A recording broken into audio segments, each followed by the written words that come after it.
Janapriya upscale 2 BHK 45 lakhs, 3 BHK 60 lakhs మాత్రమే. సితారా సైనిక్పురి.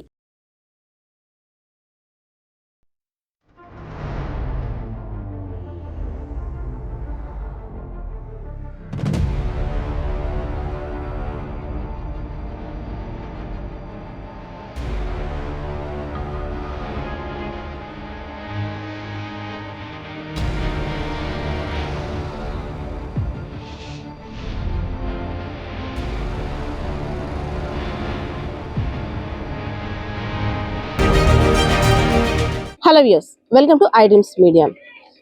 రీసెంట్గా చూసుకున్నట్టయితే అగ్ని ప్రమాదాలు అసలు ఎప్పుడు ఎందుకు ఎలా జరుగుతున్నాయి కూడా అంతుపట్టడం లేదు. నార్మల్గా వెళ్తున్నారు, అగ్ని ప్రమాదాలకి బళ్ళు ఆహుతి అయిపోతున్నాయి. అదేవిధంగా ఎంతో మంది ప్రాణాలు కోల్పోయిన పరిస్థితి కూడా మనం చూసాం రీసెంట్గా.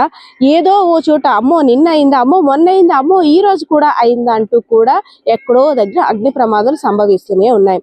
ఈ రోజు చూసుకున్నట్టయితే ఉమ్మడి విజయనగరం జిల్లాకి సంబంధించి విజయనగరం జిల్లా కేంద్రంలో ఉన్నటువంటి ధర్మపూర్ అనే గ్రామంలో గోమాతను చూసేసరికి ఎవరమైనా సరే ఎంతో పవిత్రంగా భావిస్తాం. ఎందుకంటే గోమాత ఉన్న చోట కోట్లాది దేవతలకు నిలయమని కూడా మన హిందువులు విశ్వసిస్తుంటుంటాం. అందులో భాగంగానే గోమాతల్ని ఇంట్లో మనుషుల కన్నా ఎక్కువగా కేర్గా చూస్తుంటాం. అలాంటిది గోమాతలు ఇచ్చే పాల వల్ల వచ్చే డబ్బులతో కుటుంబ జీవనాధారం జరుగుతుంది అంటే ఆ కుటుంబానికి ఆ గోమాతలకి ఏదైనా అయితే వారు ఉండగలరా?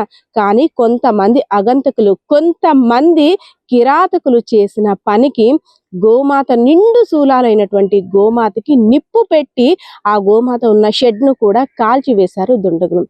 కుటుంబ సమస్యలు ఏవైనా కావచ్చు, కుటుంబం మీద పగ ఉండొచ్చు, కానీ ఏదైనా ఉంటే కుటుంబ సభ్యులతో తీర్చుకోవాలి. కానీ అన్యం పుణ్యం ఎరగని మోగ జీవాల మీద వారి యొక్క కోపాన్ని ఇలా తీర్చుకోవడం వల్ల వారు సాధించింది ఏంటని కూడా కుటుంబ సభ్యులైతే ప్రశ్నిస్తున్న పరిస్థితి.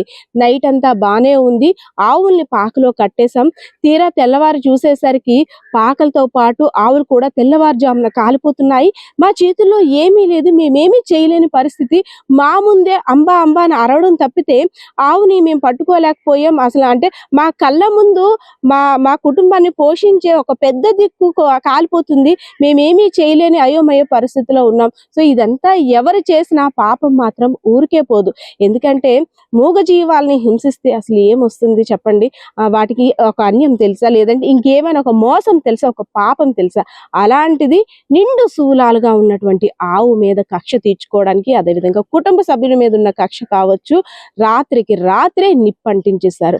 సో ఆవు ఇచ్చిన పాలు వల్ల, ఆ ఆవు వాళ్ళ ఇంటికి అడుగు పెట్టిన వేళ విశేషం వల్ల మా కుటుంబం అంతా కూడా బాగుంది. ఆ ఆవు నుండి వచ్చే పాల సంపద నుండి మా కుటుంబ జీవనాధారం కూడా కొనసాగుతుంది. ఎటెళ్ళినా మా మధ్య కలిగి తిరుగుతూ ఒక సొంత మనిషిలా మాలో కలిసిపోయింది ఆవు. అలాంటిది అగ్నికి ఆహుతి అవుతుంటే మా చేతులతో ఏమీ చేయలేని పరిస్థితి, ఇంత దారుణమైన పరిస్థితి ఎవరికి రాకూడదు అంటూ కూడా కుటుంబ సభ్యులు వెలువెల్లాడుతున్న పరిస్థితి. అదేవిధంగా ఇటు ఉమ్మడి విజయనగరం జిల్లాకి సంబంధించి పార్వతీపురం మన్యం జిల్లాలో కూడా ఒక అగ్ని ప్రమాదం నుండి పెను ప్రమాదం తప్పిందని చెప్పుకోవచ్చు.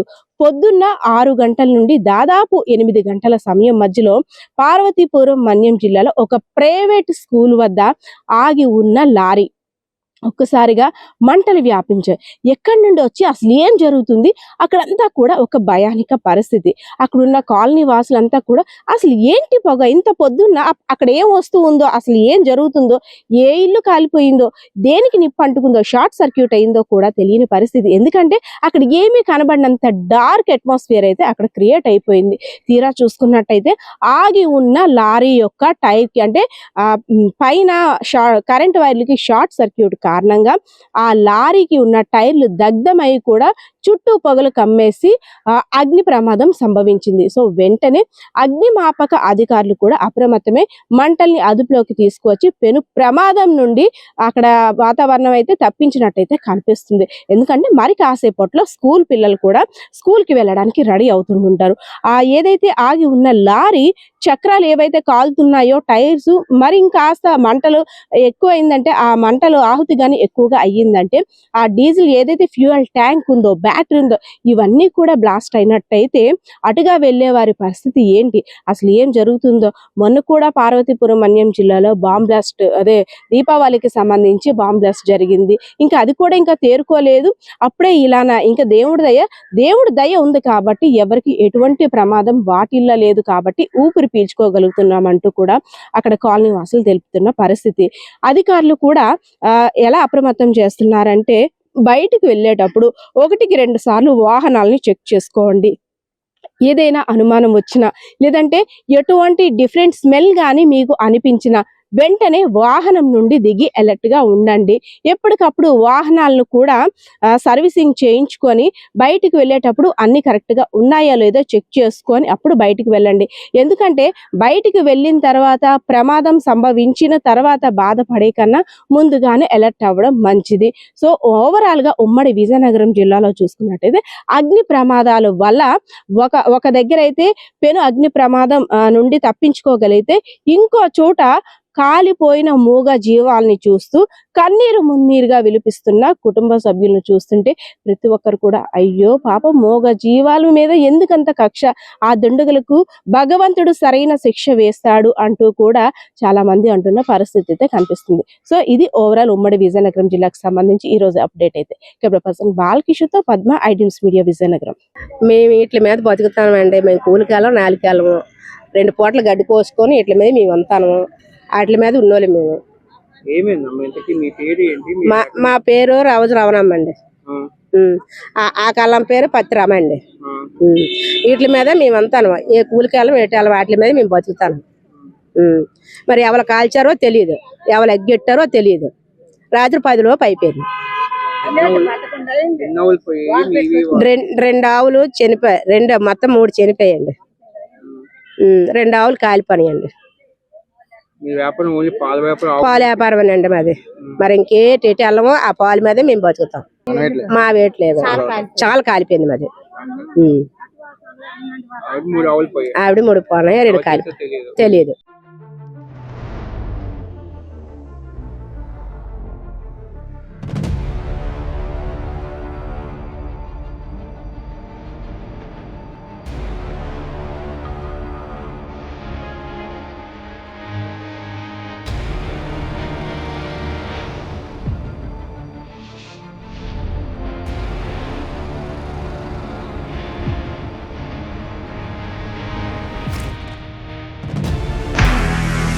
నిజంగా ప్రస్తుతం ఉన్నటువంటి సమాజం దేనికి ప్రయారిటీ ఇస్తుంది? ఆర్థిక సంబంధాల చుట్టూ మాత్రమే తిరుగుతుంది. మళ్ళీ ఎన్నికలంగానే చాలా విరక్తి కలుగుతున్నాం. మంచి అనిపిస్తుంది కదా, లేడీస్ కూడా ఛాలెంజింగ్ జాబ్స్ చేసినప్పుడు చాలా బాగుంటది. ట్రాఫిక్ అసిస్టెంట్స్ గా నియమించిన ట్రాన్స్జెండర్స్ అందరితో సాల్యూట్ చేయించుకుంటున్నారు. ఫుడ్ డెలివరీ ఇవ్వటానికి వెళ్ళినటువంటి డెలివరీ బాయ్ అనిల్ పై కళ్ళ ముందు